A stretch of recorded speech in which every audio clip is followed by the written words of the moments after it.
My name's Brad Rombach. I'm going to cover how to talk about money with new recruits, the things to avoid and the things to say. A big part of Vivint is obviously money, but beyond money is culture, friendships, the experience, and a whole slew of other things.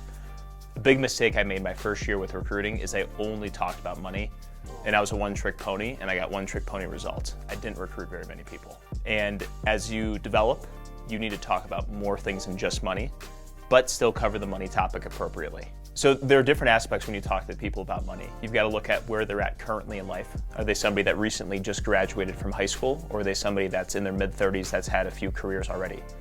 And then secondly is you have to look at what part of the conversation. Is this somebody that you've just met? Is this during the interview? Is this after the fact? So when interacting with somebody that's younger, money's going to be important to them, but again, it's not going to be their center of influence. They're looking at something that's going to help them build a resume, something where they're going to have a lot of fun, meet friends, and have a heck of an experience. And so money's only going to be a part of that conversation when approaching somebody that's new. If you make money the center point of the conversation, it comes off weird, and it comes off uncomfortable, and people just get a weird feeling in their stomach about your intentions and your desire with why you're approaching them. If I went up to somebody on a college campus or somebody that I saw out and about that looked about the age of a college student, I'd approach them and say, hey, I noticed you, my name's Brad. I know this is a little awkward and kind of out of the blue, but I noticed you're working at Chick-fil-A. How long have you been working here? And then they give me their response. They say, well, do you like what you do? Or, would you consider doing something else if you could grow more as a person and maybe make a little bit more money? And so I downplay the money off the bat. And I think I come off as being more genuine, and I come off as somebody that's not seeking to find an employee. And introducing the money topic later on is a lot more beneficial. If they end up coming in for an interview, they're going to see the cars in the parking lot, and they're going to see the pay scales on the wall, and they're going to see these different elements of money that you don't really need to trickle in at the first conversation. So I'm very light with it. I just say, hey, would you consider doing something else if you think you could make some more money, but also have a better experience and grow more as a person?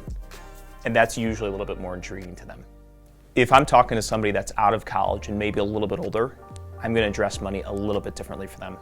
First, I'm going to look at, hey, if somebody is a college student and they're doing this as a summer versus if somebody's 28 years old and they're going to dive in full as a career, they're likely going to make a different amount of money.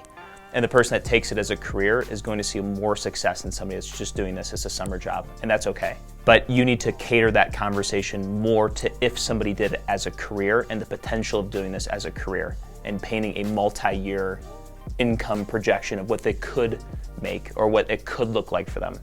But being very cautious to not overemphasize if, hey, this is for sure what you're going to make, or this is guaranteed what you're going to make. And I think a really easy way to do that is you can say, hey, for the reps that we've had in our team the past 3 years, this is the average income. If you separate that based on the college students versus the out-of-college students, this is the average for the out-of-college students, and this is the average for the in-college students. And so just painting a more appropriate picture for what it could look like for them. So one of the first things I do when they come in for the interview is I sit down and I hang out with them for a while, and an important question I ask them is I say, hey, if you're looking at a prospective workplace environment, what is the most important thing for you in a new job? Is it income? Is it workplace environment? Is it a resume builder? Is it growing as a person?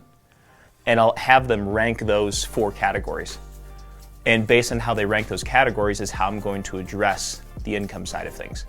So if they rank income as being the most important, I'm going to spend more time in the income side of things.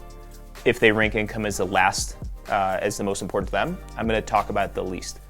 And so coming out of the gate, you've got to find out what the hot button is for that person. Are they trying to learn something like sales, which would be personal development?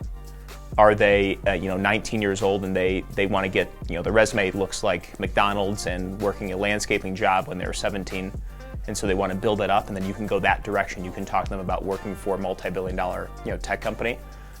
Or is it income? They say, hey, I've been working 2 jobs for 2 years now, and I'm barely making ends meet. I need to make more money. And then if that's the case, you can talk more strategically about money.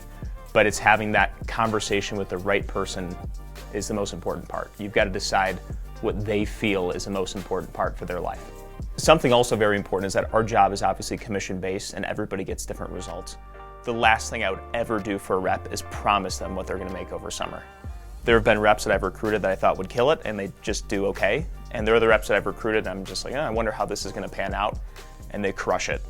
But the last thing I would ever do is tell them, hey, if you come out for summer, you're going to make X, Y, and Z for sure, without a doubt. I want to make sure that when we're talking to a new person, that is potentially a very long-term relationship. And the surefire way to shoot a long-term relationship in the foot is coming off as deceptive or over-promising them.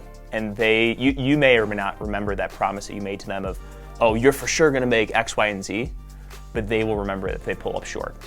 And that's the last thing I would want from a long-term relationship with somebody, is for me to look in any way not truthful and 100% transparent with them. My challenge for you would be to list out 10 reasons why you like Vivint and see where the income is within those 10 reasons. Maybe for you, the income is the first place, but it's possible it could be the last place, and that you like the experiences and the camaraderie and the things that you've learned well above income. And so whatever end of the spectrum you're at, you have to realize that there's a lot of people that are well in between both of those. And some people are going to view income as higher or lower than others, but you need to have an approach that is not just talking about income. It needs to be the whole gamut of why somebody would want to do Vivint. And when you come at it from all those different angles, it's going to be a lot more effective.